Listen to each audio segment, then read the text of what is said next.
আমি যাকে বিয়ে করব তার মাসিক ইনকাম কম নিম্নে 2-3 লাখ তো থাকাই লাগবে। এই কইছ তোমার রাজ্য অস করাম। তোমার 3 লক্ষ টিয়ার জামাই লাগবো নাই? ভাইয়াচারিরা বন্যাচারীরা ধৈর্য ধরে ভিডিওটা দেখুন। এ রাজ্য কি ব্যবস করি। এক বেডি আছে না, কিচ্ছা কিচ্ছা কইতাছি শুনুন।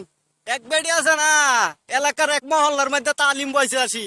পরে এক বেডি গেছিন এন তালিম শুনতো। পরে তালিম উলা কইতাছে কই শুনুন, জামাইয়ের লগে সহবাস করা এক একটা ইহুদি মারা সমান সোয়াব, ঠিক আছে এই কামটা করবান। পরে বেডি ভাইতে করছে ফুন্নে ওয়াজ। ফুন্নে আয়া বেডি তোর রাইতে ঘুম নাই। জামাই যখন আইছে কইতে গো শুনছ আজ তো একটা ওয়াজ শুনে আইছি। কিতা ওয়াজ? পরে কইতাছে কমুক কানো গেছলাম। পরে কইছে এক একটা কাম করলে বিলে এক একটা ইহুদি মারা সমান সব। তো চলো না একটা ইহুদি মারি। পরে জামাই কইতাছে এটা তো কথা ঠিক কইছস, নামাজ রোজা ঠিক করে করতারি না। ইহুদি মারলে যখন সব, এ কাম করলে যখন ইহুদি মারাও, তো যা একটা সবের কাম করি। বেচারা এক কাম করছে বুঝছুন। কইরা পরে মানে একটা বিড়ি ধরাইছে, বিড়ি খাইতেছে, চিন্তা হতেছে রে জীবন ভরা তো পাপ করলাম। এই আজ যখন অত সুন্দর একটা সুযোগ পাইছি, কাম করলে ইহুদি মারা সমান সব, আজ মারা মোটা রূপ কয়টা। এটা কয়া মনে হরুন একটা দুইটা তিনটা চারটা মারিয়াছে।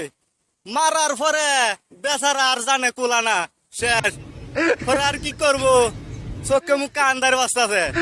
পরে কোথায় আচ্ছা তা আরেকটা বিড়ি খাই। মানে চিন্তা হতাছে আর বিড়ি খাইতাছে রে চুত পাড়ানি মুতের কি কাম করে বইছি। ইহুদি মারতাম কে এখন চোখে মুখে আর কিছু দেই না। এটা করতাছে চিন্তা হতাছে আর বিড়ি খাইতাছে।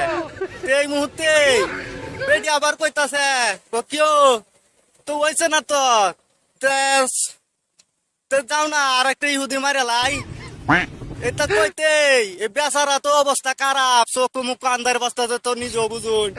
পরে কইতাছে দূর চুত পারানি ইহুদি মারতাম, 3-4 ইহুদি মারি আমার অবস্থা খারাপ, আজ ইহুদির বংশ মারি লাইম। এটা কইয়া বিড়ির আগুন জাগা মতো সেকাতে দোছে। এরপরে যে খিতা হয়েছে ভাই তো নিজেই বুঝুন। এই চুত পারানি এর এই অবস্থা করার দরকার, এর এরকম একটা জামায়ের দরকার। তাহলে টেহা উল্লা জামায়ের আফিত্তি মিটতে গেল হইলে ঠিক আছে।